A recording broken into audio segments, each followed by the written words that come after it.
안녕하십니까, 레필입니다. 이번 시간에는 코스피 코스닥 계속해서 상승을 하고 있는데요. 올해 어디까지 상승을 할지 참 모르겠습니다.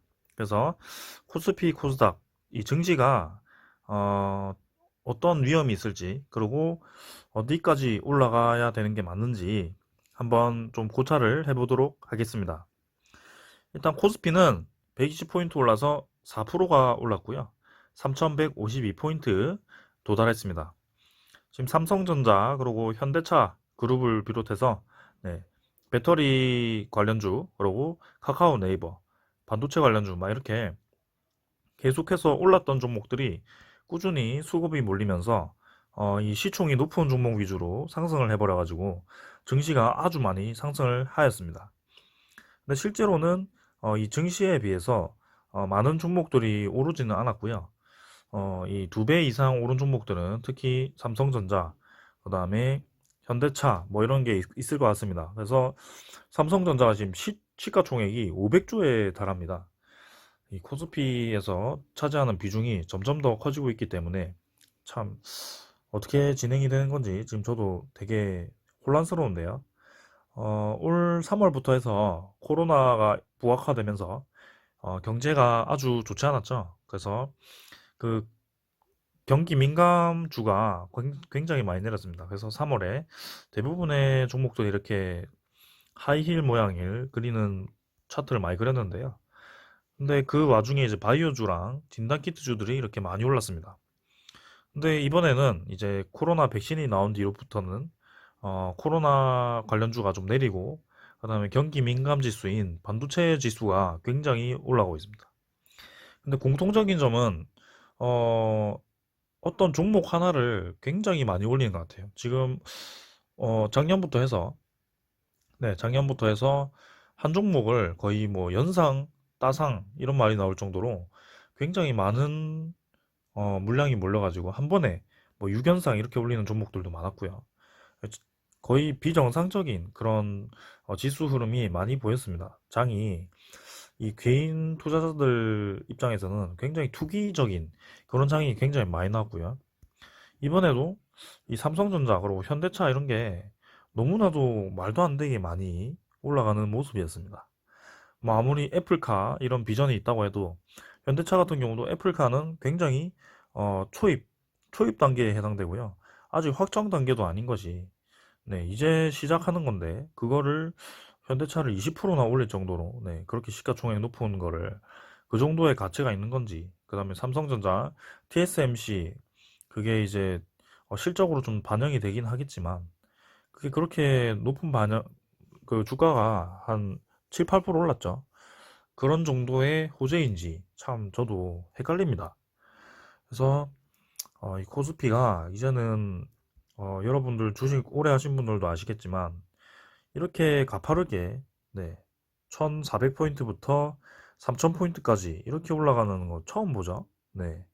저도 무서울 정도로 많이 올라간다고 보는데요.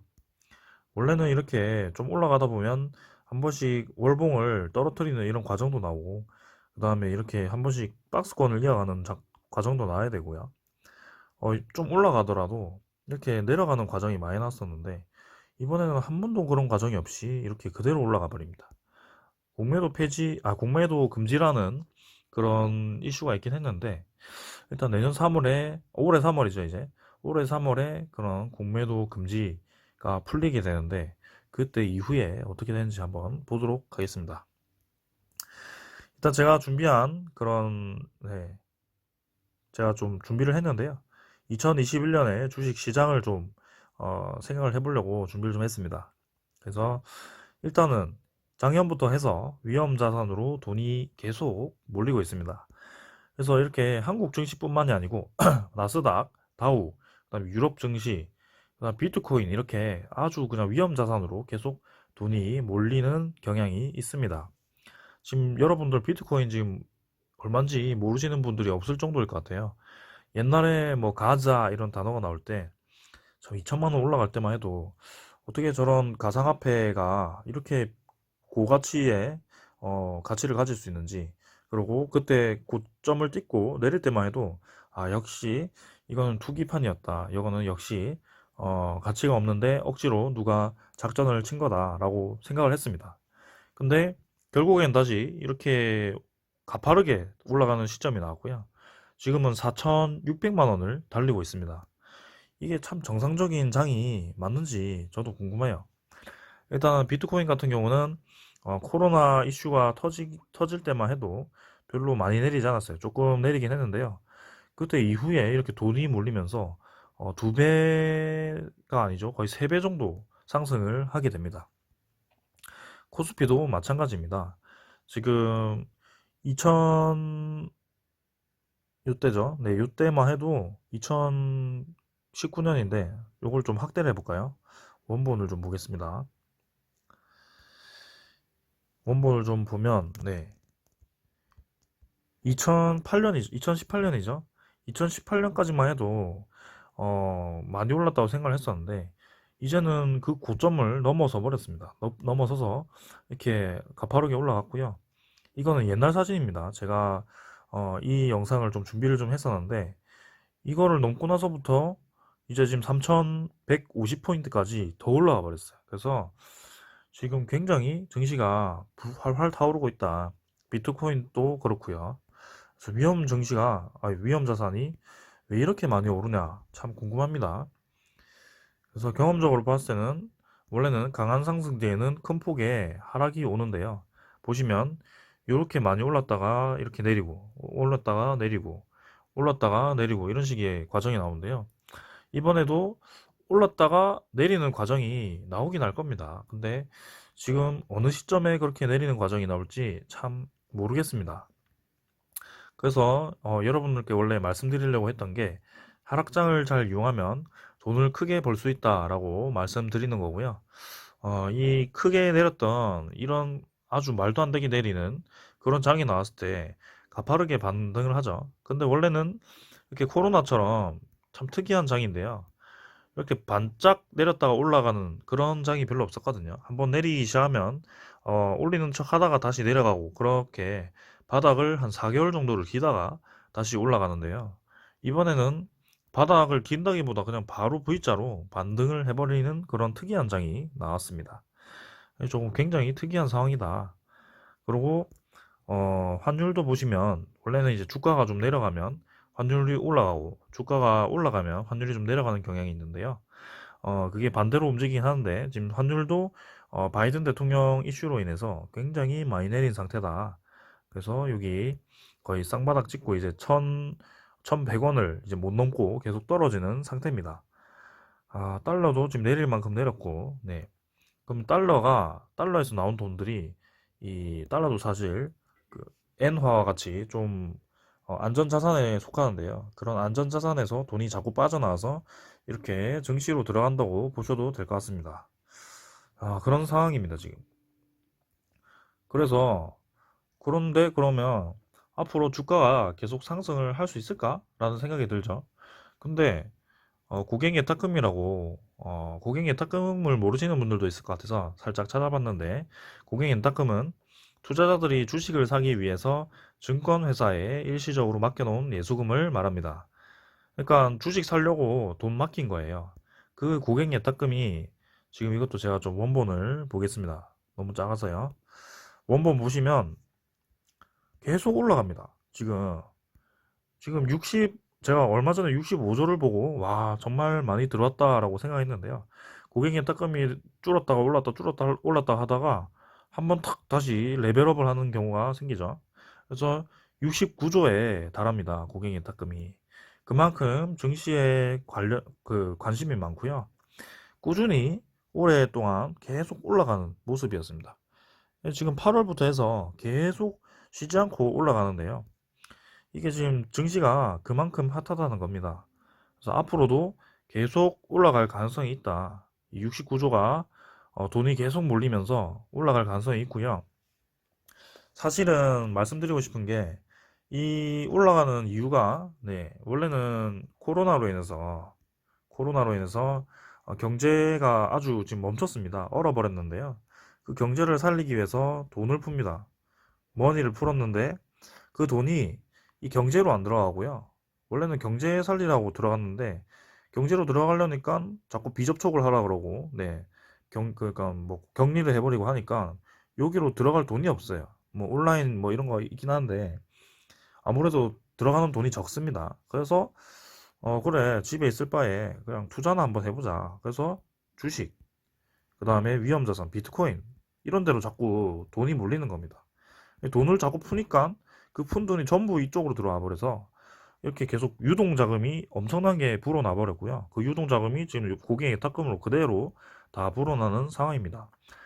그러니까 지금 경제는 살아나지 않았는데 돈이 자꾸 풀리니까 그 많은 돈들이 자꾸 주식과 비트코인으로 몰리는 상황이고 그런 올라갈 만한 소스가 있는 삼성전자, 현대차 같은 것들이 계속 올라가는 겁니다. 그러니까 이게 사실은 진짜 실가치에 의해서 올라가는 거라기보다는 돈이 진짜 너무 많아가지고 그 돈에 의해서 올라가는 거고요. 언젠가는 이 버블이 한번 터질 겁니다. 그때가 언제냐? 돈을 다시 걷어들일 때 되겠죠. 네. 그때가 굉장히 위험한 시기일 것 같고 조심을 해야 된다라고 말씀드리고 싶습니다. 그래서 이런 상승에 대비해서 이미 투자자들은 하락을 대비를 하고 있고요. 대표적인 그 큰 손이 이제 손정입니다. 손정이라고 해서 일본의 소프트뱅크 회장이라고 할 수 있는데요. 크게 투자를 하시는 분 중에 하나인데요. 이미 950억 달러 자산을 매각해서 대규모 현금을 확보한 이후에 다시 투자 태세로 돌아섰다고 합니다.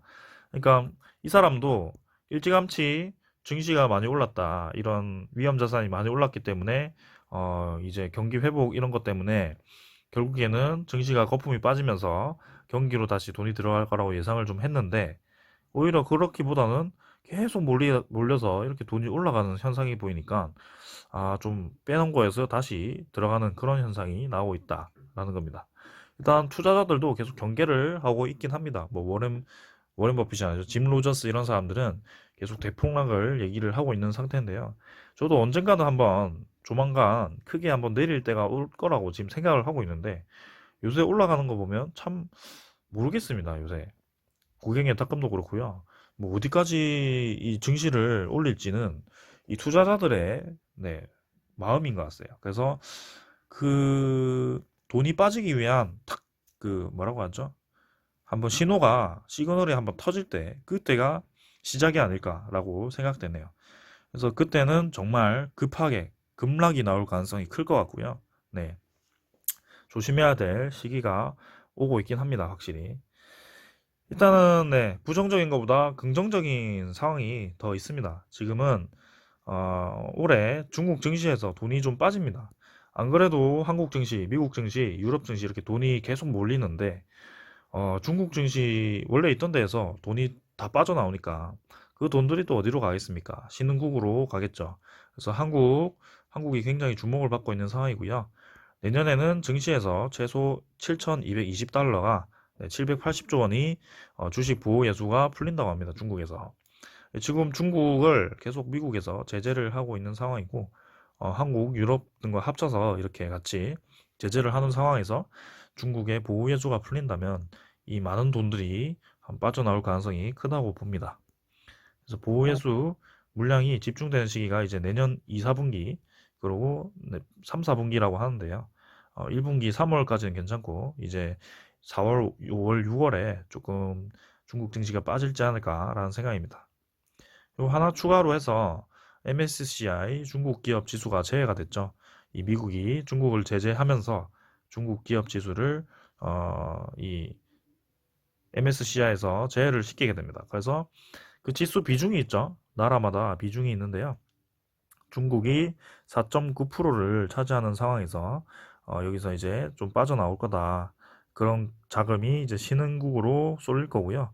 한국도 그만큼 비중 있게 다시 추가로 들어올 수 있다. 특히 지금 외국인 자금이 1조 6천억이 어제 들어왔는데요.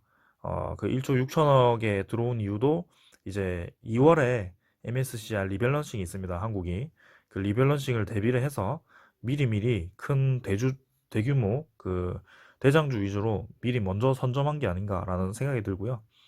일단은 그 이외에 다른 종목들도 더 오를 거라고 보고 있습니다. 그래서 이렇게 중국이 편출되고 그리고 중국 증시에서 보급 예수가 풀리기 때문에 한국 증시가 더 이렇게 많이 오르는 것 같다라고 보여집니다. 그리고 앞으로 더 오를 수 있다고 보여지고요. 그리고 증시가 이제 계속 오른다고 합니다. 증권사들이. 그래서 JP모건이 이미 작년에 3,200선까지 올라간다고 했고요. 지금 3,150까지 벌써 올라 버렸는데 뭐 알짜 포인트가 아니라서 조금 찝찝하긴 합니다. 그래서 3,200선까지 얘기를 했는데 이미 거의 다 왔죠. 그래서 이대로 다시 조정을 좀 받을지 더 올라갈지 정말 확신이 없습니다, 저는. 근데 지금 모든 신호들이 증시가 상승을 할 거라는 신호긴 한데요. 굉장히 마음 한편으로는 찝찝한 장이 이어지고 있습니다. 지금 외국인과 기관 투자자를 보시면 꾸준히 매수를 하는 것이 아니라 매수를 했다가 고점에서 계속 물량을 관리를 하는 모양새인데요. 근데 그 물량을 이제 개인이 다 받아서 개인 물량만 계속 높아지는 상황입니다.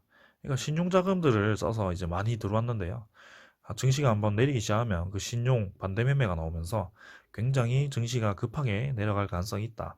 근데 그 시기는 정확하게 알 수가 없다라고 말씀을 드리고 싶습니다. 그래서 이렇게 계속 긍정적인 얘기만 나오고 있네요, 지금. 아까 제가 그래서 네, 증시가 폭락을 하기 위해서는 그 신호가 필요한데 그게 금리 인상이 될 가능성이 높다. 지금 증시가 오른 이유는 경기 회복이 아니라 유동성 자금이기 때문에 그 유동성 자금을 제재를 할 수 있는 이 금리 인상이 시그널이 될 가능성이 높고요. FOMC에서 이제 금리 인상을 했을 경우에 증시가 많이 조정을 받을 가능성이 있습니다. 그래서 지금 경기가 좀 살아나고 백신 효과가 뛰어나서 코로나 환자가 많이 줄어들게 된다면 그때서야 이제 금리 인상을 할 텐데요. 아직 코로나19 환자가 많이 발생을 하고 있고 백신의 효과가 확실하지 않기 때문에 FOMC 위원 12명 중에 내년에 새로 참여하는 4명이 올해 12명에 그 다음에 4명 추가로 해서 완화적인 통화 정책을 올해 이제 펼친다고 합니다. 그래서 아직 금리 인상을 걱정할 때는 아닌 것 같고요. 오히려 이제 백신 효과가 없어서 코로나19가 다시 번진다면 거기에 또 추가로 증시가 많이 조정을 받을 수 있겠다라는 그런 생각이 듭니다. 일단은 아직 계속 활활 타오르고 있기 때문에 지금 당장 내린다는 아니고요. 계속 올라갈 가능성이 더 크다고 봅니다. 근데 한번 내리는 신호가 딱 왔을 때는 아주 크게 내릴 가능성이 높다라고 보여집니다. 그래서 항상 네, 여유 자금을 두시고요. 계속 제가 리뷰를 올리면서 말씀드리지만 하락을 대비하면서 네, 하락했을 때 저점에서 들어가면 지금 상승할 때 활활 타오를 때 들어간 것보다 훨씬 많이 벌 수 있습니다. 그래서 저점을 잘 대비를 하셔서 주식 투자를 조심스럽게 좀 하시면 될 것 같습니다. 이번 영상은 여기까지 하고요. 추가로 계속 이 시황을 좀 보도록 하겠습니다. 감사합니다. 도움이 되셨다면 구독과 좋아요 부탁드릴게요.